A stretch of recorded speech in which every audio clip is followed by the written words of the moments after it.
as an adult manage to connect with the emotions and thought process of children? So I think when I was young, I was very in touch with my emotional kind of world. I used to draw a lot, and I used to write a lot of things as a child, and I like to express myself in that way. So like as an adult now, in a way, I'm still very much in touch with myself then, but obviously with the experience of having now been an adult. Are there any specific themes or styles that help children develop love for reading? I think if you write like sort of the truth, if you write from your own heart and you express that as truthfully as you can, I think that's the way to connect with children or adults. I don't see a difference between the two. So, what is it like to write children's books as an adult? Does it keep you constantly colorful and happy?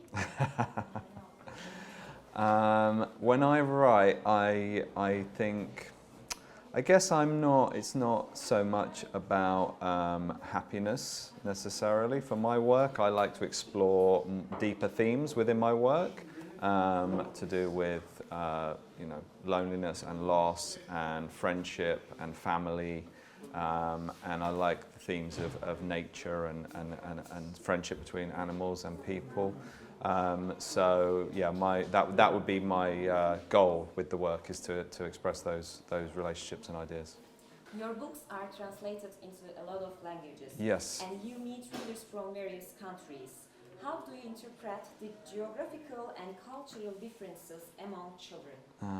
Well, again, I write what I consider to be my own experience, and I think often if you write something that is true to yourself, that actually what that does is connect in a very human way. So then the boundaries of countries and borders become irrelevant. So yeah, I never write specifically for any one place. I just write what I think is true, and then that seems to resonate with a wide audience. What are your thoughts on the success your books have achieved in Turkey? How has the interest of Turkish readers affected you?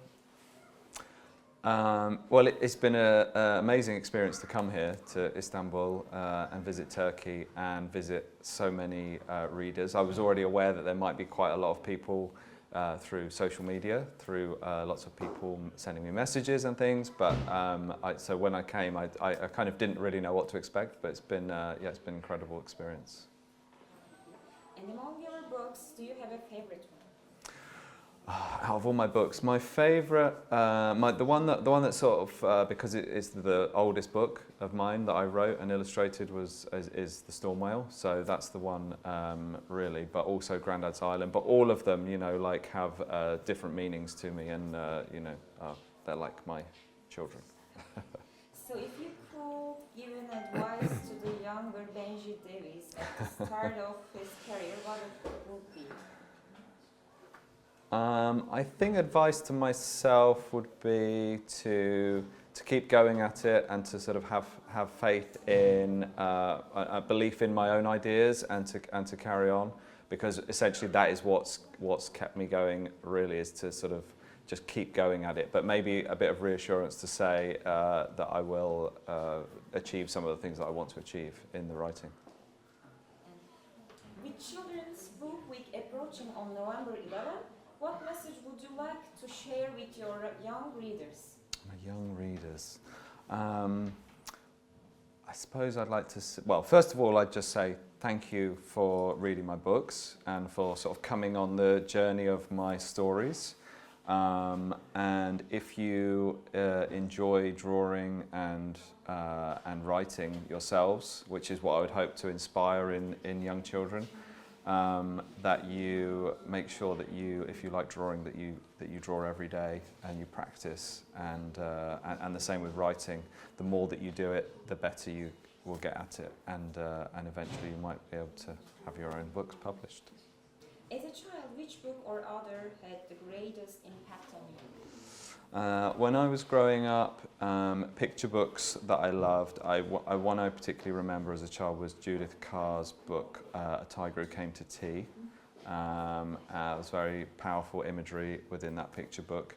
But I loved reading all throughout my childhood, so there's lots and lots of other books when I was older that I liked to, fiction, novels that I like to read. Particularly one that sticks out to me was one called The Little Grey Men, which was published quite a long time before I read it. It was in the 1940s, but I found that particularly inspiring. It was about these gnomes who go into the British countryside, and it was all about their adventures. So I used to love that. So, what are your thoughts on today and yesterday, signing process and everything as a whole? It's always been an incredible experience to come here and see so many people turning out to have books signed. It's quite overwhelming, really. And just like to say thank you to all the people who have come along and all the people who have been helping over the past couple of days to make it all happen. So, yeah. Thank you so much. Thank you. Thank you. Thank you so much.